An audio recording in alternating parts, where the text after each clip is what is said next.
पति महोदय, जब आप 5 मिनट या 3 मिनट कहते हैं तो लगता है जैसे फांसी देने से पहले अंतिम इच्छा पूछी जा रही है। ये समय आप ही लोग तय करते हैं, मैं जानता हूं करता। सर, आपका दोष थोड़े ही है, लेकिन दुखड़ा भी कहाँ रो। आप बोले। अब मैं बड़ी खुशी हुई, माननीय मंत्री जी यहाँ हैं, अभी नवनियुक्त मंत्री जी हैं, बड़ा अनुभव है हरियाणा का और अच्छा विभाग भी मिला है, चुनौतियां भी बहुत हैं, फोटो वोटो तो अपनी जगह। सर, मैं स्मार्ट सिटी से अपनी बात शुरू करूंगा। अब ये स्मार्ट सिटी सरकार भी बहुत बोल नहीं रही है सर। इनकी एक चीज मुझे अच्छी लगती है, अच्छा सा नाम, उस नाम के पीछे काम ना हो तो धीरे धीरे बोलना कम कर दो उसके बारे में। अब राष्ट्रपति भवन में गणतंत्र मंडप बना, साहब गणतंत्र का मंडपीकरण नहीं होना चाहिए, ये उचित नहीं लगता है। बहरहाल उपसभापति महोदय, विजय साई रेड्डी जी, प्रियंका जी, इन लोगों ने बड़ी चिंता व्यक्त की पार्लियामेंट की बिल्डिंग में कल जो हुआ या पिछले वर्ष जो हुआ। मैं कहता हूं नासमझ लोग हैं सर। ये तो विशुद्ध भारतीयता का एहसास कराता है कि जब बाल सर टपक रहा हो, शब्द चेक कर लीजिएगा, नासमझ शब्द।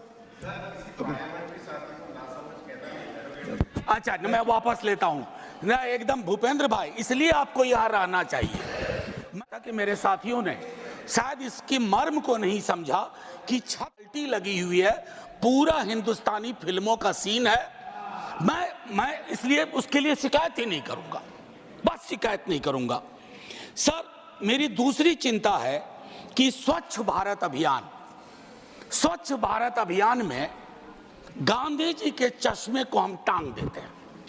वैसे स्वच्छता की ओर गांधी जी का चश्मा, जरूरत थी चश्मा पहनने की, चश्मा वहां रख देने की नहीं।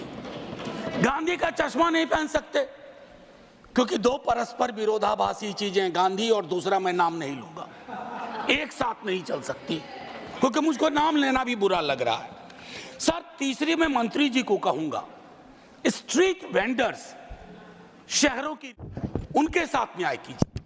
नाइंसाफी हो रही है उनके साथ, आपकी नीतियां कुछ बनती है, पुलिस प्रशासन किसी और तरीके से एक्ट करता है और उस मद में जिसको हम कहते हैं पीएम स्वनिधि, आपका एलोकेशन भी 30% कम हो गया। तो मैं आपसे आग्रह करूंगा उसको देखिए। आईईसी स्वच्छता में, आईईसी में एलोकेशन कम हो गया है, अमृत में आधा काम भी नहीं हुआ है, प्रोपेगेंडा अपनी जगह। और मैं एक चीज कहूंगा माननीय मंत्री जी को आपके माध्यम से, सर, शहरीकरण की जरूरतों को गांव को समझे बगैर नहीं किया जा सकता।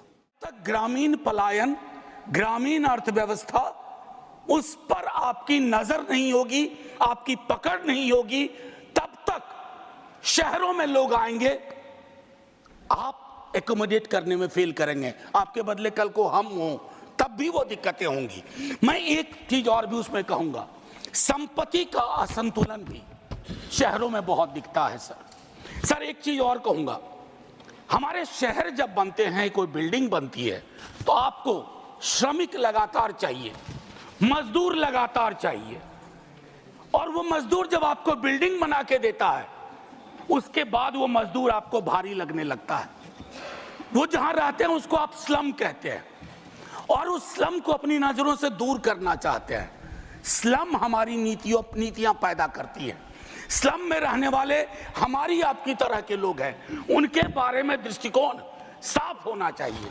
और ये सैटेलाइट मेट्रोपोलिस नहीं कि एक स्लम रिहैबिलिटेशन किया, दिल्ली से 40 किलोमीटर दूर जाके रख दिया, कैसे काम करेंगे, कैसे रोजगार चलेगा। तो ये चीजें, सीवर ड्रेनेज के बारे में कई साथी बोल चुके हैं, मुझे तो अक्सर याद आता है विद्यार्थी जीवन में हड़प्पा मोहनजोदड़ो की ड्रेनेज सिस्टम की तारीफ सुनता था। सर, अगर टाइम मशीन हो तो वापस चला जाए, वो ज्यादा बेहतर था।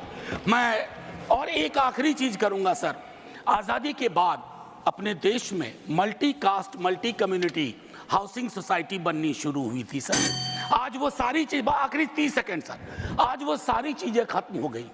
जातियों के नाम पर हाउसिंग सोसाइटी है, समुदायों के नाम पर हाउसिंग सोसाइटी है, और कुछ समुदाय के लोग किसी भी सोसाइटी में नहीं रह सकते। ये हमारी राजनीति और नीति ने तय कर दिया है। श्रीमती शुक्रिया।